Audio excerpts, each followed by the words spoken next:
Uou! Tá começando mais um episódio do Carteiros do Condado, esse programa que tem o objetivo de desmistificar o mundo dos fundos de investimento, né, das gestoras de recursos aqui no Brasil e no mundo também. E, bom, já peço desculpas aí pra nossa audiência por conta da minha voz. Tá uma merda, eu sei. Mas eu fiquei gripado, tá? E antes que vocês falem, não é por conta do carnaval, tá? Eu trabalho muito também. E aí, Davi Fontinelli? Tudo bem, Colazo? Bom, e você? Como você tá? Bem, tudo tranquilo. Descansou muito aí no feriado? Fui obrigado, né? Fiquei gripado no meio do carnaval. E você? Também descansei. Descansou, né? Mente.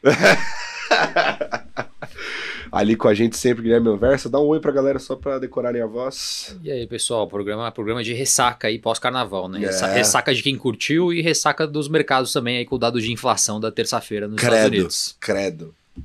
Mas tem gente que ganhou dinheiro com isso aí, hein? E aqui do lado direito temos um convidado. Nossas peripécias de Davi Fontinelli de trazer gente pra essa mesa. O Rodrigo Saldanha tá aqui com a gente hoje. Seja muito bem-vindo ao Carteiros. E quem é você no mercado em 30 segundos? Boa. Fala, pessoal. Obrigado pelo convite. Sou Rodrigo Saldanha, trabalho aqui no SPA há 4 anos, cuido da distribuição de previdência e de seguros.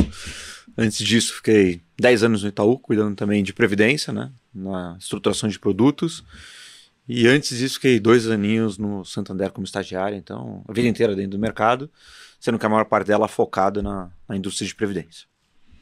Tem alguma coisa a ver com a pauta de hoje, isso aí? Já deu uma palhinha, então, do que a gente vai focar aqui hoje, que é a temática da Previdência, né? Um tema... Primeira vez que a gente aborda esse tema aqui no Carteiros, né? Mas que não por isso é menos relevante, né? Eu acho que é um tema que, inclusive, está super quente, né?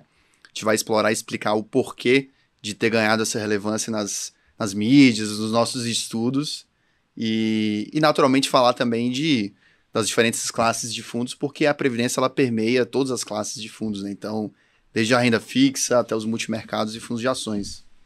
Isso é um ponto interessante, porque previdência, assim, eu que já trabalhei alguns anos como assessor, às vezes parecia um ponto final, né? Mas na verdade é um meio, né? Previdência ela não é uma classe de ativo. Perfeito. Ela é um veículo no qual vai investir nas diferentes classes de ativo, assim como os demais tipos de fundos. Então, isso até que vale desmistificar um pouco aqui, né, no programa. Tem muito preconceito em volta. Vamos matar neste episódio. Mas antes disso, vamos passar pelo radar de fundos. E aí, Davi, o que rolou nesse mercado, hein? O ano começou difícil, né? Então, uma certa reversão daquele movimento bem forte que a gente viu no final do ano passado, né? Mês de novembro, dezembro, como a gente comentou aqui no programa, bem forte para a indústria de fundos em geral. Em janeiro teve uma reversão disso, né? Então, falando de Brasil aqui, as diferentes classes, as curvas de juros abriram, o dólar se fortaleceu contra o real, a bolsa caiu. Lá fora também os juros nos Estados Unidos subiram, que acaba impactando de maneira generalizada no mundo todo. E eu diria que o mercado, de maneira geral, ele está ainda muito sensível ao movimento do ciclo de cortes, do início do ciclo de cortes nos Estados Unidos, né? Então, quando que vai ser esse início, né? Vai ser agora no mês de março, vai ser no mês de maio, e mesmo quantos cortes também, né? E em que velocidade, que magnitude, Isso. número de cortes até o final do ano, né? Então tudo isso, ainda que o cenário de desinflação ele persista, né? Você sabe que está acontecendo esse movimento e que a tendência é para baixo, o mercado está muito sensível a isso do timing, né? De quando que vai ser e acaba que isso aumenta a volatilidade.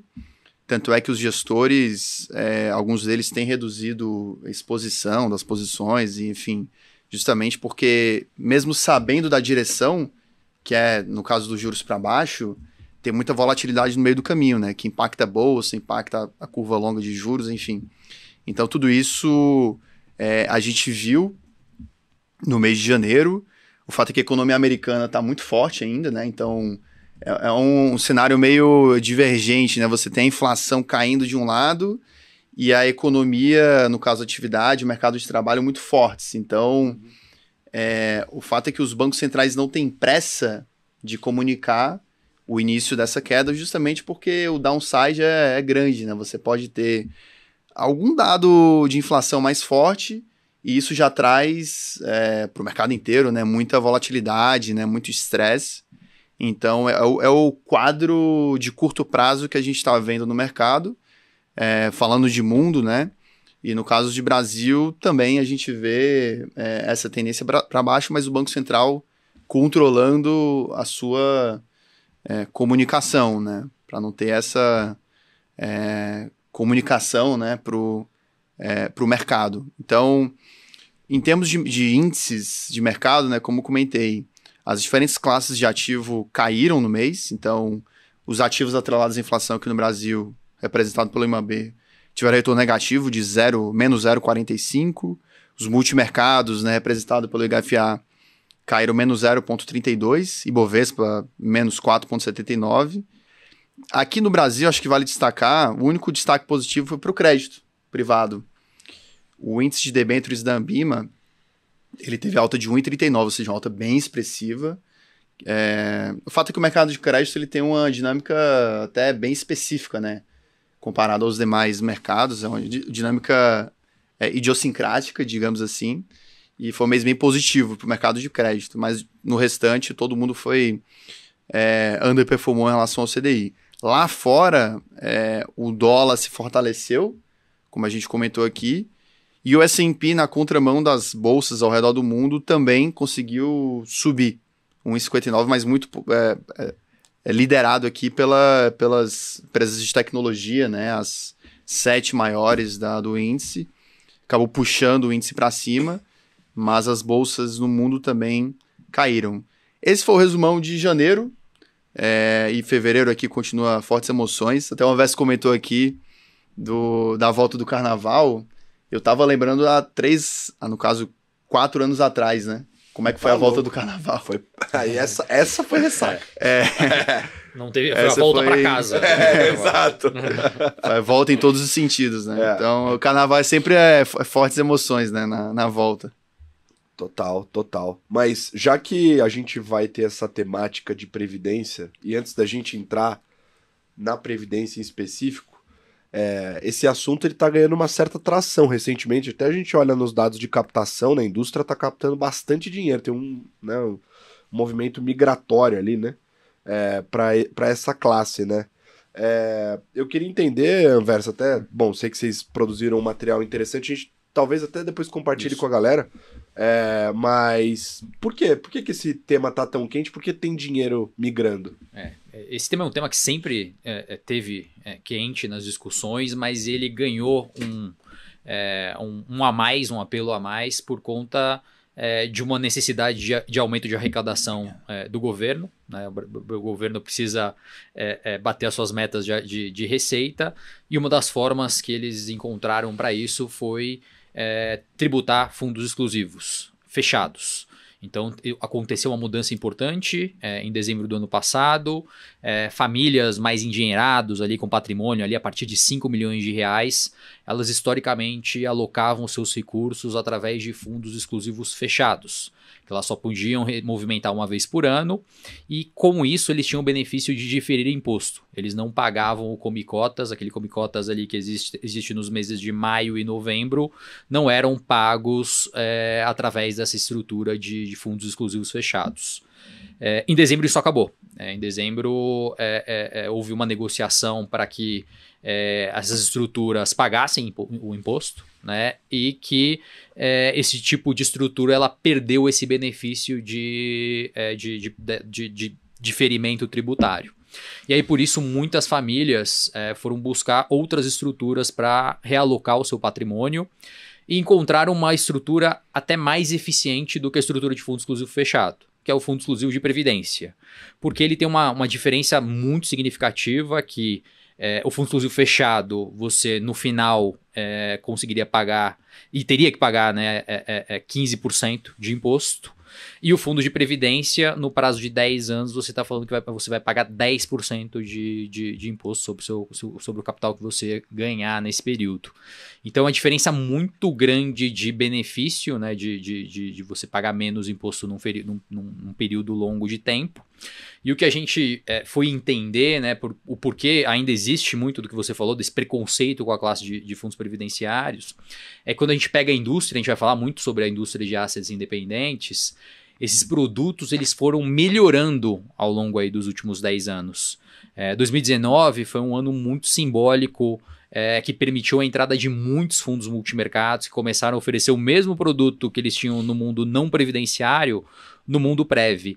Então hoje, para você montar o seu antigo fundo exclusivo fechado, hoje você tem a estrutura de um fundo de previdência aberto ou exclusivo, mas que vai te oferecer a mesma gama de opções que não te oferecia no passado recente. Esse ponto que você falou do preconceito é interessante, porque me parece que ele tem fases, assim. Primeiro era aquela história do produto do bancão que cobrava taxas abusivas de administração, digamos assim, né? Taxas muito elevadas para as estratégias. Aí começou esse movimento, né, das assets independentes lançarem esses produtos. Aí teve o segundo problema, né, que era como é que você adapta a estratégia para a regulação de previdência, porque tem um monte de limitação em termos de investimento lá fora, por exemplo, alavancagem, etc. E você replicar a estratégia é um negócio complicado. Tanto é que tem muita gestora que tem até especialista de produto interno para fazer essa transição, né? Mas é um produto muito interessante. E eu acho que nem todo mundo sabe disso, mas acho que o Saldanha poderia explicar melhor, né? Pra gente tentar desmistificar essa história. Cara, assim, talvez a forma mais fácil de entender é um pouco do que a gente tá falando, assim. É igual um fundo, tá? Você vai conseguir, hoje em dia, né? Conseguir fazer as mesmas alocações que você faz num fundo de investimento, você consegue fazer na Previdência. Qual que é a diferença? Você é premiado pelo tempo, pagando menos imposto. Quanto mais tempo você ficar, menos imposto você vai pagar. De maneira muito rasa, essa é a vantagem da Previdência. Você tem a mesma capacidade, hoje em dia, de alocação de recursos, de construção do seu portfólio, com a opção de pagar menos imposto. E aí, impostos, você tem várias situações em que você paga menos imposto, né? Então, tem o próprio Come Cotas, que é o diferimento fiscal, né? Você deixa para pagar lá na frente o imposto, e como você deixou para pagar lá na frente, esse imposto está dentro do seu fundo rendendo, então você ganha rentabilidade sobre o imposto que não estaria no seu saldo. Outra coisa, na grande maioria dos estados, a gente não tem incidência do ITCMD, que no exclusivo também tem. Então, na hora de você fazer a transmissão dos seus bens, na sucessão patrimonial, em vários estados você não tem a cobrança do ITCMD, alguns estados do país têm, e aí isso é uma questão estadual e de interpretação para cada um dos lugares que você está. Então não dá para afirmar aqui que nunca vai ter, não dá para afirmar que sempre vai ter. Você sempre precisa entender qual o contexto que você está e se você tem condição de recorrer. Já tiveram situação onde as pessoas recorreram à cobrança do TCMD, acho que no Rio de Janeiro, e elas não precisaram pagar. Tá? Então é sempre uma decisão judicial, não fica na nossa mão. Outro ponto super importante, que eu acho que tem muito a ver com o mundo de fundos exclusivos, e isso só vai corroborando, né, o porquê que o veículo previdenciário é uma alternativa muito boa para os fundos exclusivos fechados, que é a portabilidade. Portabilidade, acho que a gente sempre fez a analogia mais besta que tem, é do celular, né? Você vai de uma operadora para outra, a previdência é a mesma coisa, você vai de uma seguradora para outra, você vai de um fundo para o outro, sem precisar resgatar e pagar imposto. Então, vou dar um exemplo besta, assim, a gente estava falando aqui da fechamento da taxa de juros, você, sei lá, compra uma B que você vai conseguir surfar bem o fechamento da taxa de juros, a taxa de juros fechou, você está no NTN-B, capturou o resultado, o que você pode fazer, se você estivesse fazendo sua carteira, você vende sua B, paga o imposto que você ganha sobre ela, fala, agora eu vou para o mercado de ações, porque a taxa de juros está muito baixa, normalmente o mercado de ações costuma dar retorno com a taxa de juros está muito baixa, vou comprar ações. Aí você compra a ação sobe, você resgata a ação, paga imposto. Então, toda vez que você fica mudando essa sua alocação, você paga imposto. Na Previdência você não precisa fazer isso. Você coloca seu dinheiro numa Previdência que é NTNB pura, a gente tem lá na nossa asset, tem só a NTNB 2035. Tem um fundo que só tem isso. Você compra esse fundo, você ganha rentabilidade sobre isso. Taxa fechou, você acha que ela não fecha mais, agora é hora de capturar valor no multimercado, no fundo de ações. Você portabiliza desse fundo para um fundo multimercado nosso, para um fundo de ações nosso, sem pagar imposto algum. Então, isso é uma outra forma de você fazer diferimento fiscal, né? Porque lá no final, a rentabilidade que você vai ter, você vai pagar imposto sobre qualquer veículo. Mas o fato de você poder postecipar, jogar lá para frente o pagamento do imposto, você vai ganhar rentabilidade sobre ele. Então, vamos lá, acho que algumas coisas assim... come cotas, não tem na Previdência, você tem diferimento fiscal com as portabilidades. Em vários estados você não cobra ITCMD sobre a sucessão patrimonial. No momento da aplicação, né, a Previdência, só para deixar claro, né, a gente tem uma sopa de letrinhas, fica um negócio confuso. Acho que hoje em dia a indústria inteira já se acostumou, mas você tem o PGBL ou o VGBL. O PGBL é o produto de previdência que os dois são previdência, portanto deixar claro, é sempre previdência. PGBL é previdência? VGBL também é? Não, já teve vários clientes que falaram assim, você tem Prev? Cara, não tenho, mas eu tenho um PGBL. É a mesma coisa, você tem. Fica em paz que você tem. Qual que é a diferença de um para o outro? O PGBL, você abate renda tributável dentro do seu ano fiscal. Tá? Então, você pode fazer isso até 12% da sua renda. Vou dar um exemplo besta aqui de cabeça. Faz de conta que você ganha 100 mil reais no ano, tributado, né, declarado lá, você é seletista, você tem vínculo a algum regime de previdência social, isso é importante deixar claro, senão você não pode contratar o PGBL. Desses 100 mil reais que você recebeu, você pode colocar até 12 mil, 12%, então você pode colocar até 12 mil no PGBL. Esses seus 12 mil que você colocou no PGBL, na hora que o fisco for calcular o seu imposto devido do ano fiscal anterior, né, que você sempre, daqui a pouco vai abrir a janela. Essa época começa a aparecer um monte de gente querendo fazer PGBL, porque o cara não fez ano passado, viu a paulada que tá tomando de imposto, aí ele começa a fazer agora. Mas quando você vai fazer sua declaração de imposto de renda, na hora que você for fazer, em vez da Receita calcular o imposto que você precisa pagar sobre 100 mil reais, ele vai pagar sobre 88, né, que é os 100 menos os 12. Então o PGBL é o tipo de investimento que você deixa de pagar imposto hoje. Vai pagar lá na frente? Vai, mas de novo você diferiu esse imposto. E aí tem até um outro ponto que é bacana, que, cara, um cara que ganha 100 mil reais, ele está certamente na alíquota de 27,5% de imposto. Então ele seria tributado de maneira rasa aqui, sem se aprofundar na matemática, em 27,5%. Imagina que você coloca num PGBL hoje, esse PGBL é o regressivo, que daqui a 10 anos a alíquota chega em 10%. Então hoje você tirou 12 mil da sua renda, que pagaria 27,5%, colocou no PGBL, rendeu durante 10 anos sem pagar imposto algum, porque não pagou come cotas, você realocou também, não pagou imposto nas portabilidades, e lá na frente, quando você for resgatar, você vai pagar 10%, se estiver na regressiva. Então, hoje você pagaria 27,5%, você ficou esse tempo todo sem pagar, e lá na frente, quando foram te cobrar, você pagou 10%, 17,5% a menos. Então, de maneira, tentando resumir aqui, Previdência é um veículo muito bom para você fazer uma administração tributária assim, da sua renda, dos seus rendimentos. Tá? Ponto importante é que vocês estavam falando no começo. Né? Lá atrás tinha todos esses benefícios, sempre teve o benefício tributário, mas ele era consumido pela dinâmica que a indústria tinha. Sua capacidade de alocação era muito restrita, você tinha taxa de administração absurda, que era muito tinha fundo que de previdência, a taxa de administração era 5%. Eu não sei se vocês lembram, tinha um outro negócio, você vai lembrar, que era a taxa de carregamento. Vocês estavam falando do carnaval, é meio que... entrada e saída também. Pra você entrar na festa tem um preço. Pra começar, você... E caro. Cara, eu lembro que eu era moleque, minha mãe contratou uma previdência pra mim e falou, não, o gerente vendeu ela pra mim. Aí ela colocou, e tinha carregamento na época, né? Ela colocou, chegou o final do ano, tinha menos do que ela colocou. Pô, porque assim, a gestão era terrível e pagava pra entrar. Chegou no final, tinha menos do que ela colocou. Falou, esse negócio é uma porcaria. Tirou o dinheiro, ficou uma arara. Nunca mais juntou dinheiro na Previdência pra mim. Aí quando eu entrei no mercado de trabalho, comecei a trabalhar com o cara, eu falei, Rodrigo, isso é uma porcaria, sai desse negócio. Isso aí não vai ser bom pra sua carreira.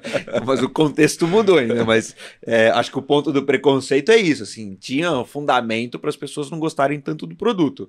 Mas hoje em dia, assim, acho que do ponto de vista de gestão e de eficiência tributária, é um dos melhores que a gente tem aqui. Eu acho essa parte tributária, assim, é super importante. E o que é a parte difícil? É que quando você está avaliando fundos, joga lá no comparador de fundos, até na sua conta, você não vê esse impacto tributário, né? Porque é só no resgate, ou então só no momento do come cotas.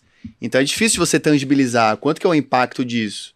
A gente começou a fazer conta mais recentemente, a matemática da coisa, e percebeu que de fato é muito... Existia a intuição por trás, mas a gente viu, né, por contas, que o impacto disso, seja do come cotas, ou então da tributação lá na ponta de 10 versus 15, né, em vez de 15, tudo isso é muito importante, né? Eu acho que para o público em geral, é o que eu falei, é difícil de você perceber esses impactos, né? Cara, uns anos atrás, quando eu entrei aqui na XP, a gente fez uma simulaçãozinha besta, Davi, assim, de portabilidade, né? Faz uma carteira na Prev e uma carteira em fundos.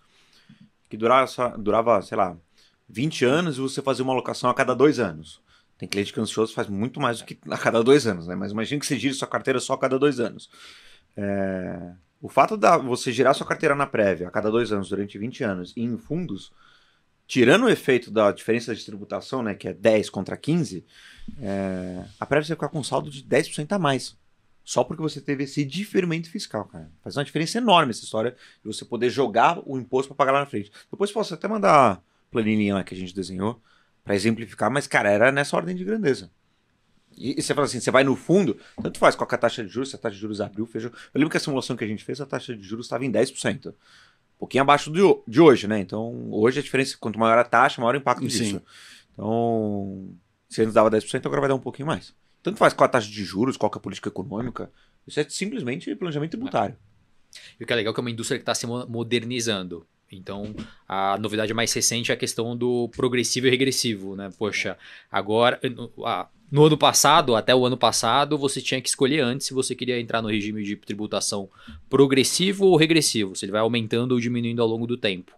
Agora não mais. Agora você opta por essa cobrança de imposto a partir do momento que você vai resgatar os recursos do seu fundo de previdência. Cara, esse é ótimo, saiu, e cara, a gente tá numa loucura lá, porque essa norma saiu.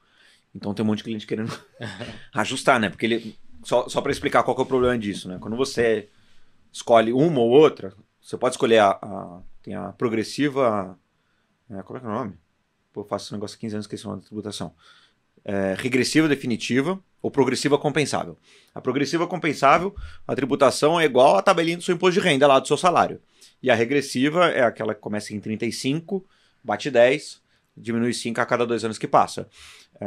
Então o que acontece? Quando você, que é o que o Conversa falou, quando você comprava no começo, você tinha que escolher qual das duas você queria.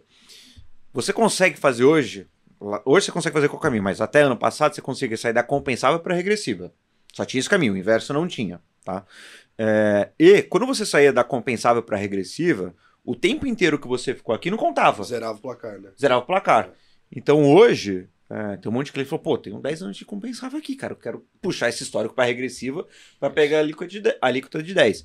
Cara, tava um monte de cliente atrás da gente, só que acontece. A indústria inteira ela ainda está se organizando para ver como é que vai processar toda essa massa que tem de histórico, cada uma das seguradoras, como é que é a troca de informação para isso de uma seguradora para outra. Então, a indústria inteira, ainda só fazer a ressalva aqui, é ótimo, mas a indústria inteira está tentando se organizar para ver como é que vai operacionalizar tudo isso, tá? Os desafios operacionais, né? Que sempre existem. Imagino que vai dar um trabalhinho aí pra vocês. E tombamentos loucos da vida. Comentando aqui do lado das gestoras, né? A gente também falou aqui de regulação, da parte tributária. As próprias gestoras também avançaram muito nessa pauta de ter mais produtos conforme a regulação permitiu. E felizmente hoje tem uma quantidade bem razoável de gestoras que ofertam produtos de previdência, né? Que são das 970 gestoras que existem hoje no Brasil, 235, que corresponde a 24% da indústria, possuem veículos previdenciários. Há 10 anos atrás, esse share é de 11%. Então, mais do que dobrou a proporção de gestoras. Mas ainda é uma indústria muito concentrada nos 5 maiores bancos. O que pode até ser um ponto positivo, né, de pensar no potencial de captação que isso fornece, né? Até para ilustrar aqui, 78% de todo o recurso de previdência aberta no Brasil está concentrado nos 5 maiores bancos, que é o Banco do Brasil, Itaú, etc. Enquanto que nos fundos não previdenciários, isso é em torno de 50%, até abaixo de 50%. Então, realmente, é uma indústria ainda muito concentrada na renda fixa, nos grandes bancos, e por conta da portabilidade, talvez o mais fácil de se retirar o recurso dos grandes bancos, né, no mundo da previdência especificamente. Mas esses números vão mudar depois desse episódio, porque o que tem de assessor de investimento que escuta carteiras é brincadeira. Os caras vão sair atacando em previdência firme depois aqui. Não, mas eu tenho uma pergunta muito boa para vocês dois. Anversa e Davi Fontinelli, que é o seguinte, essa pergunta é recorrente para mim, porque as pessoas ficam em dúvida na hora de escolher a previdência, E geralmente a primeira tomada de decisão que ela faz é, não, conheço essa gestora tal, gosto do fundo dela tal e vi que tem um fundo previdência. Então eu vou investir no fundo previdência dela, né? Essa é a tomada de decisão, é um negócio óbvio assim, 1 para 1 ou não? Tem que se atentar porque o produto muda. Então não é porque tem uma gestora que tem um fundo macro, vai lançar um produto de previdência que replica esse macro, vai ser igual. Queria desmistificar esse ponto. Como é que vocês escolhem os fundos? Eu vou dar até um passo antes, porque a gente falou do que previdência é o meio, né? Isso. E tá toda essa fase de rediscussão de alocação de patrimônio e tal. Antes de escolher o produto, tem um passo anterior que é pensar na sua alocação de recursos, né? Poxa, o quanto eu quero deixar do meu patrimônio em fundos, em ativos de crédito privado, em títulos de inflação, em multimercados, em bolsa.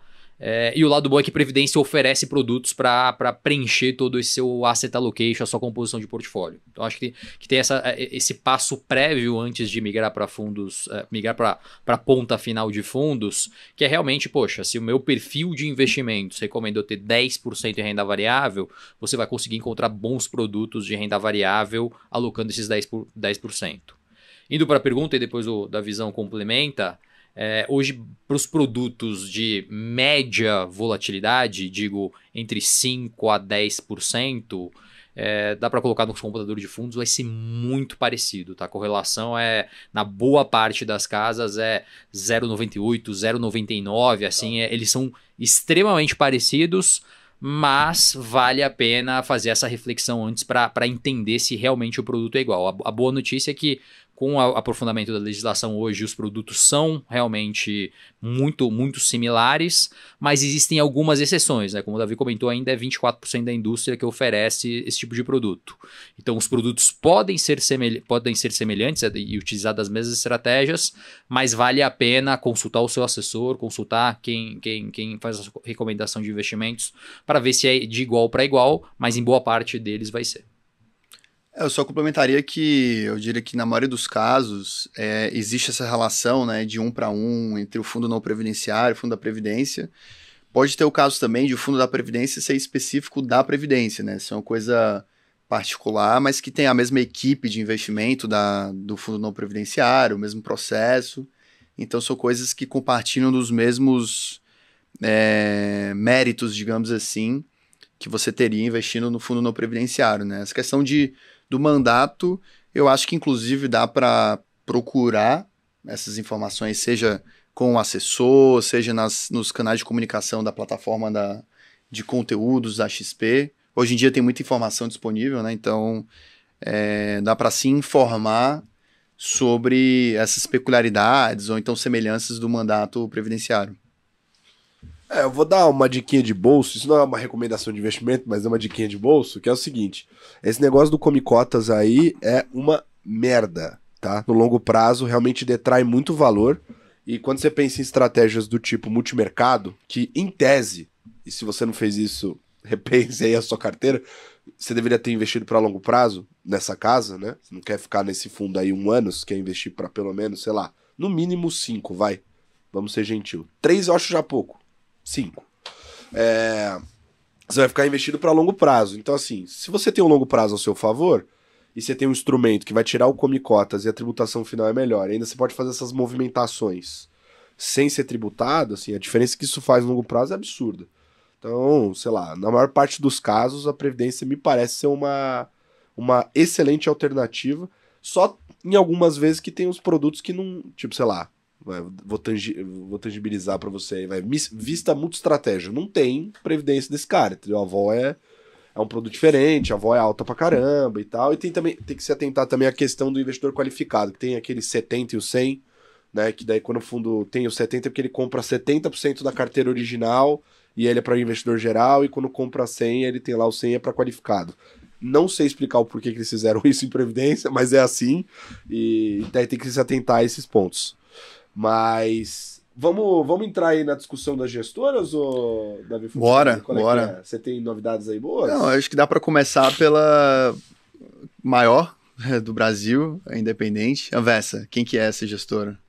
O maior independente do Brasil é a Em Kinea. Previdência. Nossa, eu visitei eles no Rio, o Rui Alves estava sorrindo à toa, feliz da vida. Captou bem, né? ano passado, captou bem.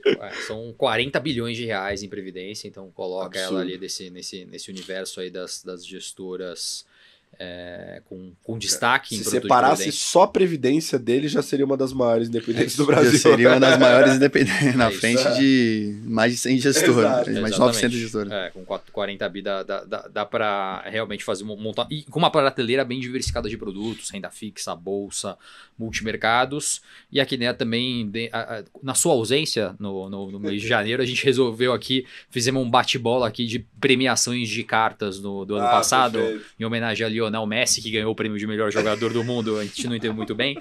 Então a gente foi fazendo uma premiação aleatória. Premiações sem sentido, né? E dentro dessa premiação, a Kinea entrou como uma das cartas das gestoras que faz a melhor comunicação. É muito bom mesmo. Seja em vídeos, cartas, textos. Muito E a bom comunicação deles desse mês, na carta desse mês, utiliza um grande astro, que é o Rocky Balboa. E eles utilizam o Rocky Balboa para comparar com o S&P, né? Mostrar a resiliência do S&P frente à resiliência do Rocky Balboa. Começam com aquela frase famosa do que o Rocky Balboa conversando com o filho dele, talvez seja uma das melhores cenas do cinema. Para quem não assistiu, depois recomendo pós o podcast ver a conversa do Rocky Balboa com o filho dele, falando que não é o quanto forte você bate, mas é o quanto quem vai bater mais forte é a vida. Você tem que resistir a essas porradas que a vida vai te dar. Então, lições de Rocky Balboa aplicadas ao S&P por uma casa que está com uma visão de que a gente vai passar por um período de desinflação nas economias de maneira mais ampla. Isso prejudicou um pouco a performance do fundo aqui no mês de janeiro, exatamente por esse ambiente de revisão, né, de um excesso de otimismo que a gente viveu em novembro e dezembro. E eles têm utilizado aí duas grandes economias para apostar em queda de juros, que são as economias do Reino Unido e da Austrália. Então tem trabalhado aí com essas duas economias, apostando que eles vão acelerar o processo de corte de juros nesse ano. E além disso, a Kinea traz ali um pouco do que aconteceu novamente com o setor de semicondutores, um processo bem forte aí de valorização da TSMC, a empresa de semicondutores de Taiwan. É uma posição que eles investem dentro do portfólio global. Eles têm um portfólio, uma carteira bem diversificada de empresas internacionais para se aproveitar um pouco de algumas teses, inteligência artificial, biotecnologia. Então tem algumas temáticas ali que compõem o portfólio da Kinea de ações internacionais. E até é interessante que eles tenham um long short ali dentro, né? Eles investem em Microsoft, eles investem em Amazon, mas por outro lado eles estão shorts em Google, estão shorts em Apple. Então tem uma carteira ali bem diversificada de ações internacionais. Mas basicamente a temática da carta é exatamente defender essa resiliência da economia americana, uma economia que continua crescendo, e uma bolsa, um S&P aí que realmente tem surpreendido todos os prognósticos, e o S&P aí ultrapassou 5 mil pontos. Muito bem. Kinea que captou mais de 20 bilhões para veículos de previdência nos últimos 12 meses. A plataforma da XP previdenciária promete bem, né? A gente tem bastante apetite pelos fundos dele, a gente coloca bastante, nossos clientes gostam bastante. Quem que são os queridinhos lá? Tem o IPCA IPCA dinâmico, principalmente, né? IPCA dinâmico, o Apollo também, que tem um risco ajustado. Esses dois. Acho que os multimercados a gente capta também, ações também. Mas é o que você falou, né? A indústria de previdência ela é, como um todo, muito mais conservadora.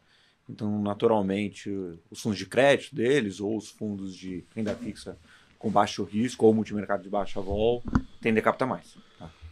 É curioso isso, acho que até comentando de uma característica da Previdência, que ela é um investimento, um veículo, né, para se você permanecer investido no longo prazo. Idealmente 10 anos ou depois disso.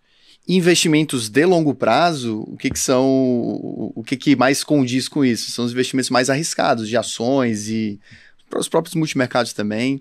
Então tem mais alinhamento de horizonte de investimento. Só que, por outro lado, o que é a realidade dos investidores de previdência hoje, né? É muito concentrado em renda fixa, que é a parte mais conservadora do do espectro de investimentos, né? Então, o fato é que os investimentos têm muito mais apetite para esses mandatos mais conservadores, mesmo tendo essa característica do benefício, né, de permanecer investido.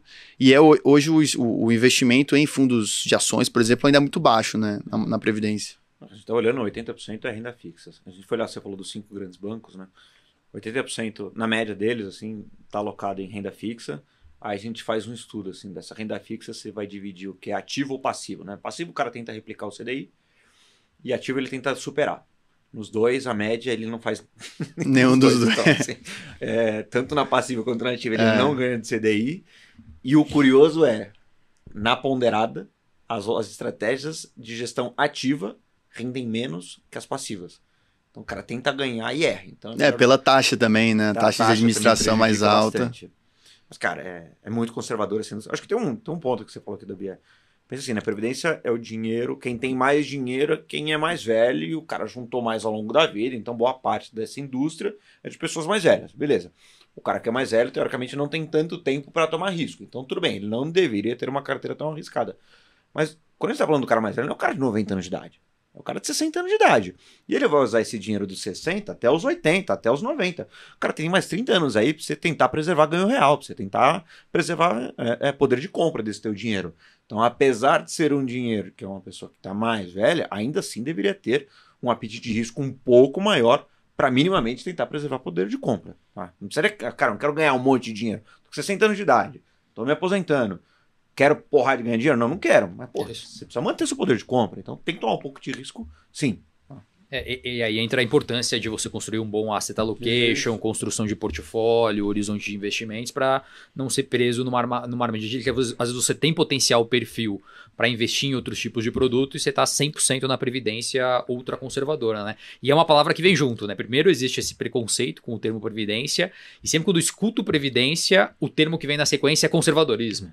Isso não faz muito sentido quando a gente pensa em prazos mais longos de investimentos.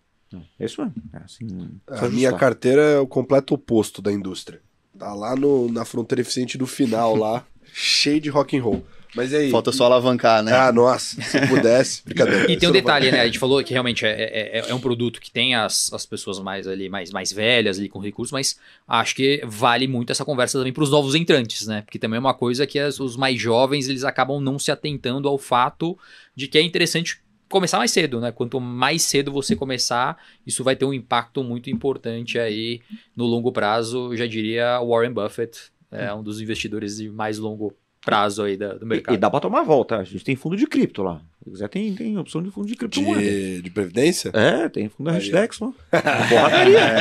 Cara, se é bom ou não. Tem de tudo, irmão. Não vamos entrar no mérito da cripto ou não, mas, cara, se quiser, tem risco pra caceta. É a grade mais completa do mercado. Tem tudo. A gente elencou quem são as maiores gestoras do mundo da Previdência, né? Então, as 5 primeiras são os 5 maiores bancos, na sequência vem Quineia, e aí depois tem a Icatu Vanguarda, né? Que, para quem não conhece, é uma gestora bastante tradicional aqui no Brasil. As origens, né, são lá da década de 90, Banco Icatu, a tesouraria, depois virou Icatu Investimentos. Não era o principal, né? Era um dos 4 grandes ali do Rio, né? E teve assim muitas mudanças na parte de gestão de recursos, né, administração de recursos, mas a parte da seguradora tem um histórico muito longo, né, parte de gestão de reserva técnica e depois, algum tempo depois, no mundo de previdência aberta, né, inclusive XP tem uma parceria bem antiga com eles, né, Saldanha? Não sei se uma das primeiras. Uma das primeiras ali. E antes da própria XP Seguros nascer, a Icatu liderava a oferta de produtos previdenciários, mas na Icatu, que é esse grupo mais amplo, tem o braço de gestão de recursos, que é a Icatu Vanguarda, e que tem produtos como qualquer outra gestora, né? Então, e tem um estoque muito grande em previdência, principalmente em fundos de renda fixa e crédito privado, nessa linha da banda mais conservadora que a gente tem falado aqui, né? Isso vale bem para a Icatu. E vai desde produtos que buscam replicar o CDI, pós-fixado, inflação, que é outra classe que na Previdência acho que tem um apelo maior, né, de preservar aqui Bastante. o patrimônio em valores reais. E também crédito privado. Eles têm uma equipe bem desenvolvida lá no time de crédito e que a gente vê nos produtos de crédito também tem um histórico bem consolidado, né? Que a família, no caso aqui, a família Absoluto, por exemplo, né, na parte de previdência. A Icatu, eles têm um relatório mensal no site deles, que é como se fosse a carta mensal deles, que eles trazem um breve comentário dos fundos e também, dados dos fundos de crédito, né, que é interessante, assim, de você verificar, por exemplo, dados de carteira dos fundos de crédito. Quanto que está investido em crédito, qual a quantidade de ativos, o tal do carrego da carteira, tudo isso eles colocam lá, né? Então, para esse fundo aqui, por exemplo, o Icatu Vanguarda Absoluto Prev, que inclusive está na plataforma da XP também, né? Assim. No mês de janeiro agora ele subiu 0,97, por exemplo, contra 0,90 do CDI, e ele tem uma carteira bem diversificada em ativos de crédito, mais de 100 emissores, exposição média de 0,58 por emissor. E até comentando assim de maneira mais ampla do mercado de crédito, foi um cenário bem benigno assim, no mês de janeiro. As taxas dos títulos, em geral, elas caíram, o que é positivo para níveis de preços, e é uma dinâmica até peculiar e diferente do que a gente viu na Bolsa, nas taxas de juros de títulos públicos, lá no mundo, no cenário externo também, né? Então tudo isso a gente não viu no mercado de crédito, que seguiu essa tendência positiva, e consequentemente nos fundos de crédito a gente viu retornos expressivos em alguns casos, né? No caso aqui da Icatu não foi diferente, teve ganhos acima do CDI no mês de janeiro. Então esse foi um pouco do resumão, e aí mais focado em crédito privado, que é uma parcela relevante na gestora da Icatu. Seus comentários de assets são todos esses? Posso tocar daqui? Sim, Posso? sim, da Icatu sim. Boa. Olha só, eu passei a última semana no Rio de Janeiro e aí eu fiz 25 conversas mais 17 assets em 5 dias. O que eu notei? Peraí, você tava em quais dias no Rio de Janeiro, Colasso? Semana antes do carnaval. Tá. Você é o, sei lá, 19º que faz essa piada, pode ficar tranquilo. Mas não foi coincidência, tá? Mas olha o que eu notei que eu achei curioso. Isso eu acho curioso. As assets que eu conversei que tinham patrimônio menor sob gestão eram as que estavam mais otimistas. Patrimônio menor para que seria? Sob gestão. Mas o que seria mais ou menos o que? 2 bi, 1 bi? Isso aí. 1 bi, 2 bi no máximo ali. Era a galera que tava mais otimista, assim, sabe? Vendendo muitos sonhos, sabe?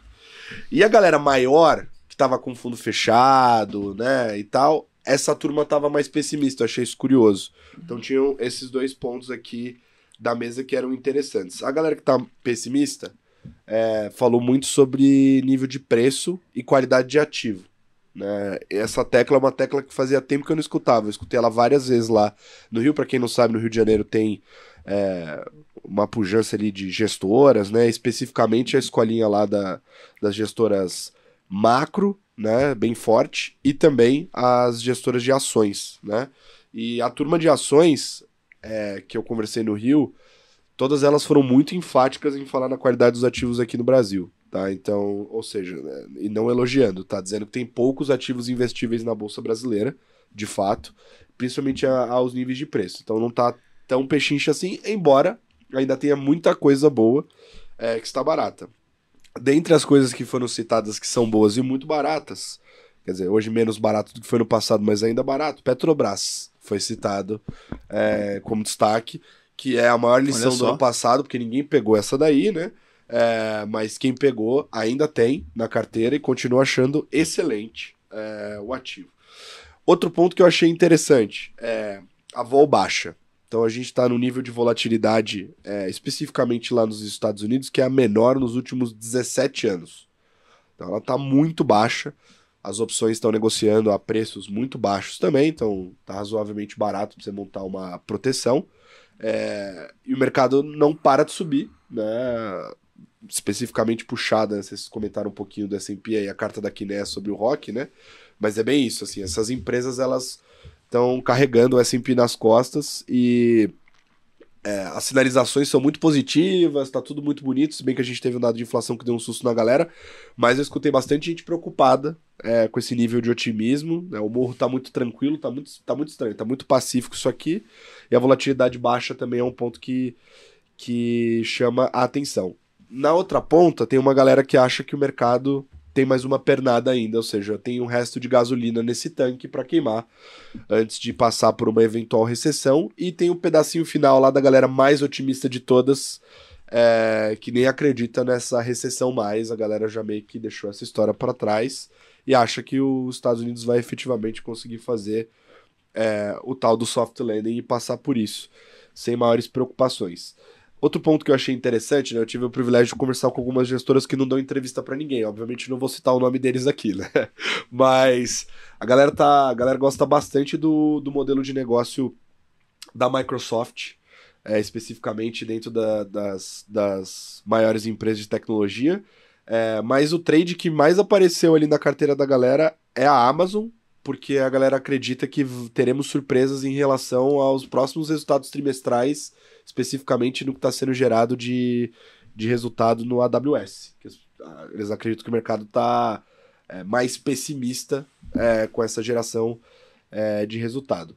E sobre outro ponto que eu achei interessante também dessas conversas é que essa história da Mag 7, né, que são essas grandes empresas dos Estados Unidos que estão puxando resultado, até o que a gente viu no Brasil também, né, de poucas empresas puxaram o resultado da bolsa, daqui pra frente a turma não acredita mais que vai ser isso. Acho que o resultado vai ser mais dispado, porque tem muita coisa barata. Quando você isola, né, até nos exercícios simples de valuation, lá quando você isola, parece realmente que o índice não tá tão caro assim quando você tira essas empresas da conta. Fato é que tem bastante coisa ainda barata e que o resultado a partir de agora vai ser mais dissipado, que inclusive é positivo para a gestão ativa e não é positivo para a gestão passiva. Acho que esses são os grandes pontos gerais que a turma se conecta lá. E sem grandes respostas ainda, principalmente sobre essa questão da vol baixa. E tá todo mundo meio que ressabiado com essa história. Tem muito gestor multimercado comprado na bolsa lá fora, né? Então é a tese do pouso suave voltou aí, se materializando no veículo ações, né? E, inclusive acho que Absolute é quem mais comentou a respeito, né, dessa tese em podcasts. Aqui o pessoal veio aqui no Stock Pickers, né? Enfim, veio no Outliers também. Me veio à cabeça o nome deles porque eles carregaram isso talvez por mais tempo aí, né, entre todos os principais multimercado. Tá difícil apostar contra as 7 magníficas aí que estão puxando o índice, gerando essa volatilidade baixa na bolsa, né? Que na renda fixa é uma outra história da volatilidade, a volatilidade continua alta, mas para a bolsa americana essa vol é extremamente baixa. Só um comentário não tão aleatório, mas ligado às magníficas 7, que a gente descobriu ontem, né? O nosso querido Avessa mandou um textinho. Quem não faz muita coisa no carnaval acaba lendo, né? Então, como o carnaval não é muito emocionado, eu fico mandando textos pra galera. Pai de família, pós-carnaval. Que é o fato de que na Europa, empresas listadas na Europa, existe um grupo de 11 empresas com o apelido carinhoso de granolas, que nos últimos 2 anos, 2 ou 3 anos, não lembro agora a janela, subiram tanto quanto as 7 magníficas com metade da vol. Então tiveram um retorno espetacular. Eu queria saber quem é que dá os nomes. Quem é essa Isso é coisa de sell-side, né? O nome Granola, Mag 7. Mas granolas tem, né? Farmacêuticas, tem AstraZeneca, tem GSK, L'Oréal, tem Roche, tem Nestlé. São as 11 maiores ali em 2021 do índice europeu do Eurostock 600, que eram as mais representativas em market cap. Mas é isso. Rodam melhor que as 7 magníficas com metade da vol. Impressionante. Mais um trade que a gente não pegou. Boa. Exatamente. Tem mais destaque aí? Vamos lá, então. Acho que na sequência das maiores gestoras do mundo da Previdência, aparece a XP Asset Management, a nossa gestora aqui do grupo, que tem aí mais de 20 bilhões em Previdência, né, atrás só de Quineia e Icatu, além dos 5 maiores grandes bancos. E no mundo da Previdência, a XP Asset tem uma grade bem completa, né? Ela preenche todas as classes de ativo, na linha do que eu tinha comentado de que Previdência é o veículo, né? Mas as classes você pode investir nas mesmas estratégias. Então, por exemplo, no caso da XP Asset, existem as estratégias de indexados, pós, pré, inflação, Ibovespa, né? A família Trend, são os fundos Trend. A parte de renda fixa ativo, né? Seja o XP Macro, juros ativos, XP Horizonte, na estratégia de renda fixa. Parte de crédito privado, high grade, high yield, parte de multimercado, parte de ações. Então, tudo isso tem os respectivos fundos previdenciários na XP Asset. E tem alguns destaques aqui. No caso da renda fixa, existe uma estratégia chamada XP Horizonte, a família Horizonte, né, que tem esse histórico bem consolidado, mas que no caso do XP Horizonte Previdência, o fundo de renda fixa, ele foi lançado em 2013. Então ele é um dos fundos de previdência mais antigos do mercado, né? E quem comprou em 2013 já está no 10% já líquido, tá já passou, completou ano passado os seus 10 anos. Deixa eu fazer uma ressalva desses 10%, porque tem muito cliente que fala assim, cara, bate de 10%, posso resgatar? Cara, os 10% não é um gatilho pra você resgatar. Chega, né? Agora eu vou resgatar. Não resgata, porque daqui pra frente tudo que render vai pagar 10 de R. Se você resgatar, vai pagar outra líquida. Então, não é um beleza, tira. Tira aí, vamos começar de novo. Vamos começar de novo. É doideira, então deixa lá. Vai pagar menos imposto daqui pra frente. Então, baixo de 10% comemore, mas não resgate. E no caso, o XP Horizonte Prev, ele sempre foi muito queridinho, né, Saldanha, na plataforma de previdência. Esse fundo é um renda fixa ativa ali. Cara, sempre captou muito bem. É um fundo que, eu acho que tem um case que é muito bacana, assim, durante, assim, nos cenários de paulada de renda fixa, né, Joesley teve porrada de renda fixa, na própria pandemia teve porrada forte na indústria de renda fixa como um todo, que a gente teve ano passado, de crédito também porrada forte nessa indústria. É que as porradas do mercado de renda variável de ações, elas chamam muita atenção, mas na renda fixa tem porradaria também. E, cara, é um fundo que ele passou muito bem por todos esses cenários. Obviamente, tem impacto, você acaba sofrendo, mas quando você pega o longo prazo, ele ameniza bem a porrada e no momento da volta ele consegue se recuperar muito bem. Então, você pegar ao longo do histórico todo do XP Horizonte, ele é um fundo que ele se demonstra muito alinhado com o propósito dele, né? Recursos de longo prazo para tentar preservar o seu poder de compra, tentar gerar um alfa em relação ao CDI, e ele faz isso de maneira muito bem feita ao longo do histórico todo dele. Tá? É um fundo que a gente gosta muito, e vira e mexe a gente precisa... teve uma vez que a gente precisou fechar, porque ficou muito grande, e aí a gente aqui da ponta comercial começa a ficar desesperado. O cara fechou, não pode ir agora. Aí começa a procurar gestão, começa a procurar outros ativos, mas, cara, tá aberto, então aproveita. Cara, fundo excelente, tá? Ele combina investimento em riscos de mercado, né, em TNB, títulos públicos, com a parte de crédito privado, né? A estratégia do XP Horizonte. Um outro destaque, e esse aqui até é um destaque... Estava falando conversa hoje, né? Surpreendeu aqui positivamente. É o fundo chamado XP Crédito Estruturado High Yield Prev. E o destaque é o fato de que ele é um dos primeiros, se não o primeiro, fundo high yield no mundo da previdência. Né? Porque, historicamente, você investir em ativos de crédito privado, crédito estruturado principalmente, era uma restrição. Então, não existia fundo de crédito high yield porque você não tinha capacidade de investir nessa classe de ativo. Mas em 2021, se não me engano, a XP conseguiu estruturar esse novo veículo já com os benefícios da nova regulação. O impeditivo era a liquidez, né? Os fundos de previdência, você precisava ter um prazo para resgatar. Mais curto, né? Curto. Aí você vai fazer um crédito estruturado, você tem que pagar em 10 dias, não tem como você montar a carteira. Tem um nosso que eu acho que ele tem 90 dias de que é esse fundo. Porra. Não, que acho que a gente tem 2 créditos estruturados, não tem? Tem o de 15 dias. Isso. E esse aqui é o de 90. Né? Exatamente. Talvez seja até uma tendência, né? De começar a ver produtos com o prazo de horizonte um pouco mais longo. Né? O ideal, coerente é esse. E quando a gente viu que o fundo tinha mais de 2 bilhões de patrimônio, significa que foi um sucesso de captação. Né? Ele cresceu ao longo do tempo, investiu em ativos que usufruem das mesas da célula de crédito estruturado da XP Asset, assim como os demais fundos de crédito estruturado da XP Asset, mas nesse caso na Previdência, com todos esses benefícios tributários que a gente tem comentado aqui. E até comentando brevemente do que a XP Asset fala em sua carta do mercado de crédito, é uma visão benigna para o mercado, como a gente tem destacado aqui. E o sentimento positivo, ele se reflete na captação positiva que os fundos vêm tendo, né? Então, uma coisa alimenta a outra, né? Se o quadro está benigno, os fundos voltam a captar, e a captação positiva dos fundos leva a mais a queda nas taxas e melhora nos preços, né? Então, fica esse ciclo positivo, e aí o mercado de capitais também melhora o ritmo de emissões, as empresas voltam a captar mais vindo do mercado de capitais, tudo isso corrobora para esse quadro benigno do mercado de crédito. E no caso do mês de janeiro, por exemplo, a estratégia não previdenciária, o XP Corporate Plus, subiu 2,77 no mês. Acho que eu queria destacar isso aqui porque foi um retorno bem expressivo. E o que acontece, né? Falando de maneira mais geral para os fundos de crédito. Se você tem eventos de crédito que acontecem, né, no meio do caminho, mas se você, investidor, sai do fundo no meio do caminho, muitas vezes você não vai recuperar parte do que você perdeu nesses eventos.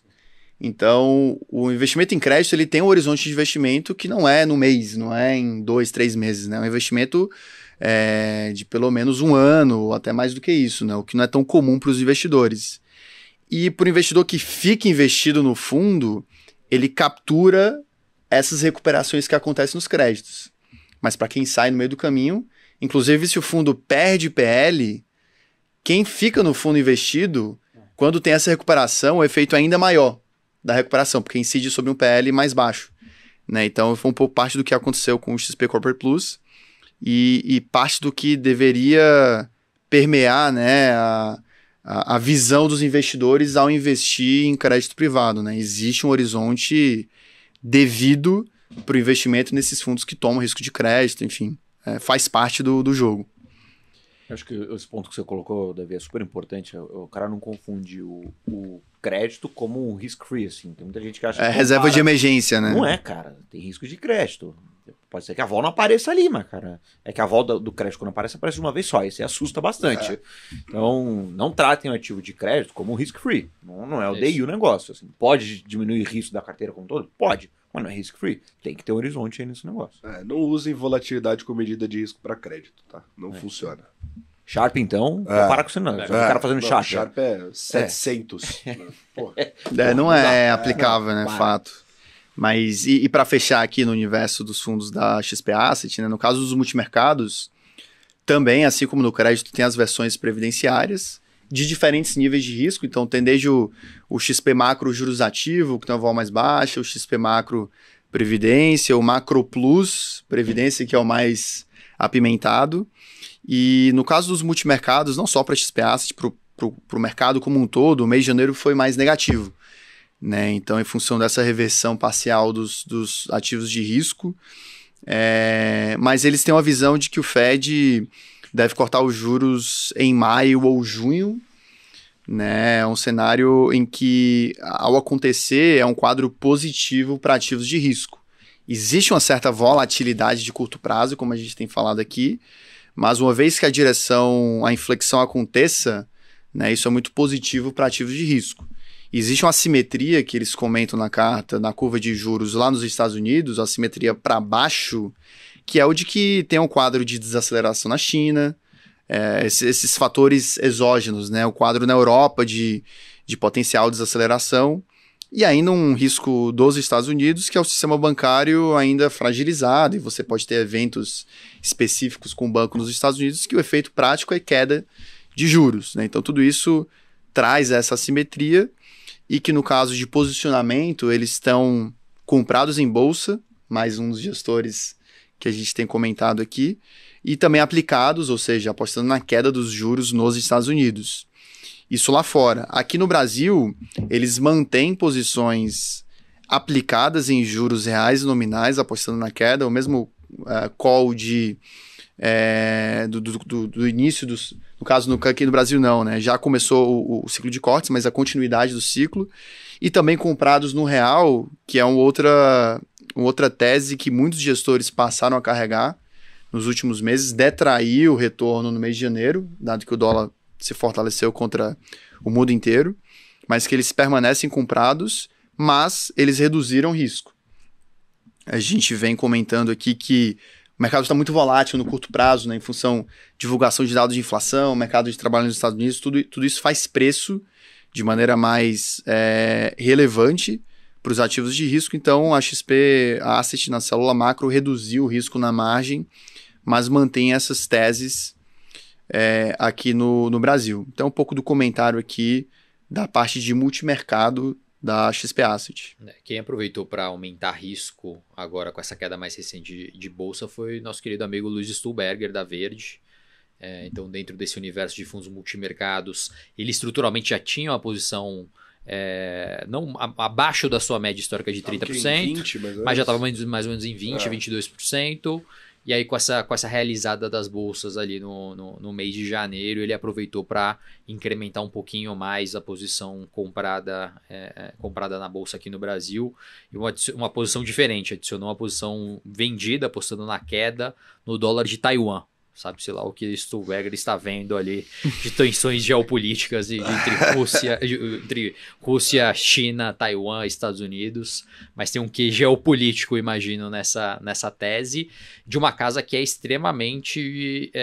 fala muito sobre o tema Previdência, né? Você pegar o Luiz Parreiras, que é também gestor da família Sena na Verde, a gente dedicou um Outliers ali para falar uma parte importante do programa, das vantagens também que a Verde enxerga nesse tipo de produto.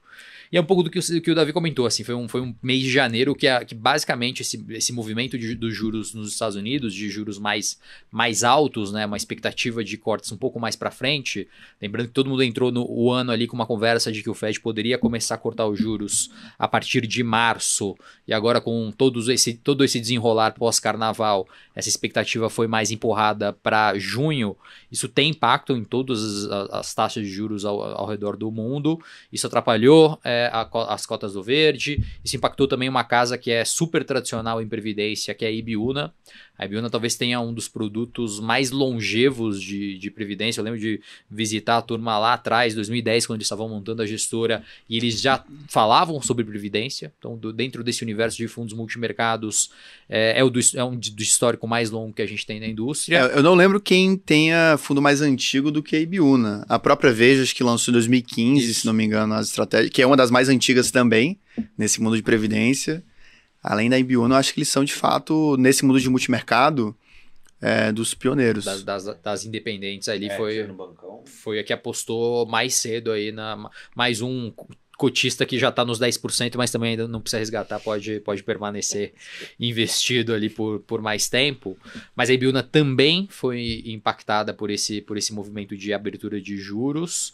Tinha a posição também comprada em real, que também passou por essa desaceleração. Então, juros mais altos no mundo, nos Estados Unidos, isso impacta a dólar, que se valoriza, impacta a nossa moeda. Então, taticamente, aí eles fizeram um movimento agora de reduzir a posição comprada no real. Então, fizeram esse ajuste ali de readequação do patrimônio e seguem com essa posição aí, apostando na queda de juros nos Estados Unidos, emergentes e Brasil. Muito bem. Tem mais destaque aí, Davi? Acho que com isso a gente encerra Muito bem. As nossas cartas. Muito bem. Eu tenho mais uma só pro Saldanha.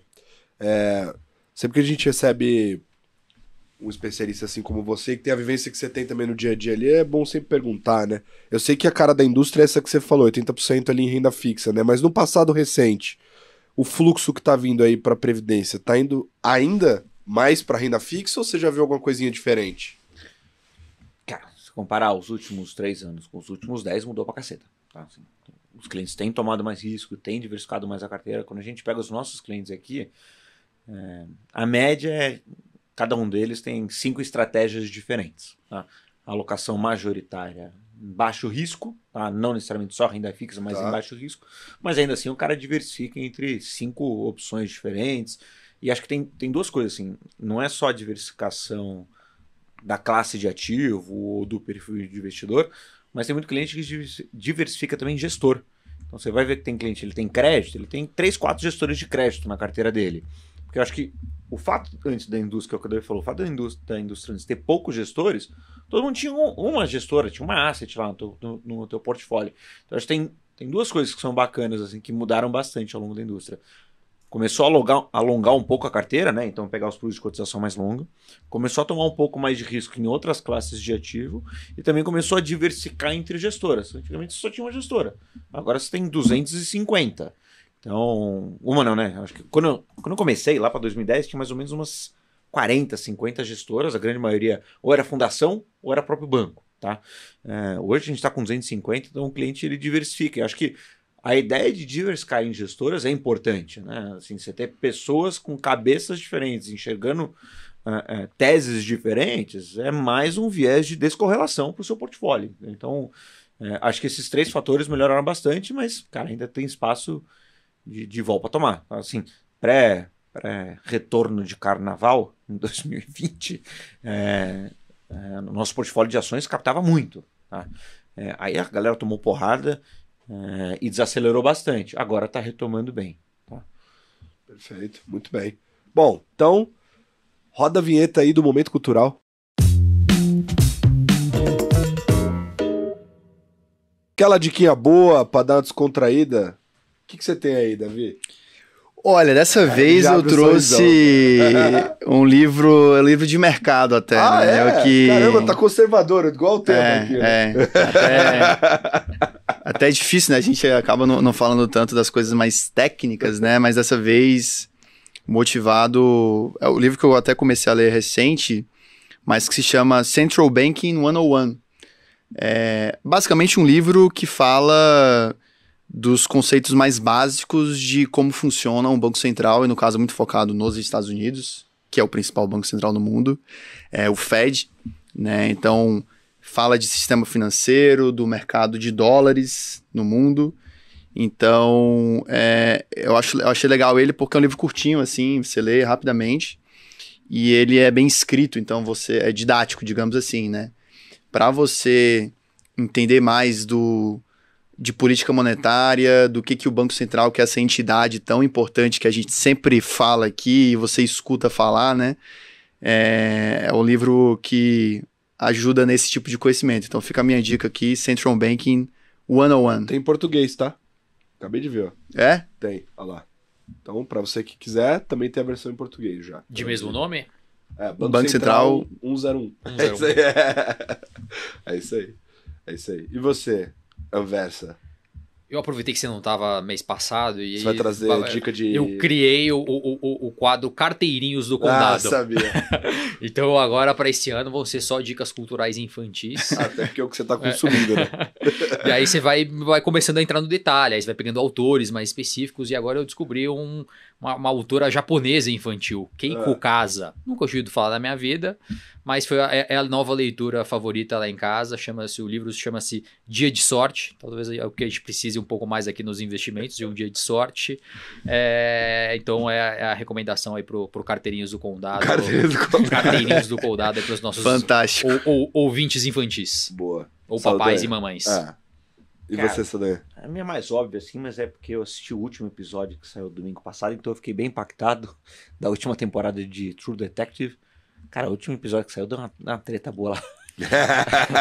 Ainda não acabou a temporada, mas, cara, essa temporada tá bem bacana. Se passa lá na Alasca, assim, muito fora do nosso contexto aqui, Brasil, pô. Na época que a Alasca só fica à noite, assim, pô, é inferno, assim, terrível. Aí você fica se imaginando lá no contexto, fora todo o suspense, né, da série. Então, vale a pena assistir, ainda não acabou, o último episódio foi bem impactante. Então, eu não tenho outra coisa melhor, porque eu ainda tô pensando, pô, não é possível que isso aí acontecer, entendeu? Fica a curiosidade. Qual que é a plataforma de streaming? Na HBO. Boa. Depois o Saldanha passa os acessos dele lá pra gente entrar. A minha dica vai ser caseira mesmo. A gente fez uma cobertura do Smart Summit desse ano. A gente esteve no evento 2 dias e a gente fez um conteúdo bem esquizofrênico, do jeito que a gente ama fazer em feira. Então tem entrevista com gestora, com RI, com, sei lá, apareceu deputado no meio, tem de tudo. Tá uma salada, tem o Stetter entrevistando um robô, tem de tudo, tá? Então, é o conteúdo que a gente mais se diverte fazendo, né? Então, acompanhem lá, que ficou bem bacana o resultado final, já tá disponível aí em todas as nossas plataformas também. Então, O Stater paquerando um robô. esse é o ponto. nas Então, eu redes recomendo sociais, que vocês assistam no YouTube, porque tem bastante detalhe visual interessante, entendeu? A gente zoando a galera lá e tudo mais, e a parte da paquera do robô também marcou bastante a galera. Mas é isso, essa é a minha sugestão. Carteiros vai ficando por aqui. Muito obrigado aí pela presença de vocês em mais um episódio. Prazer estar com vocês nessa bancada. Mês que vem vocês já sabem, tem mais. Um beijo. Tchau.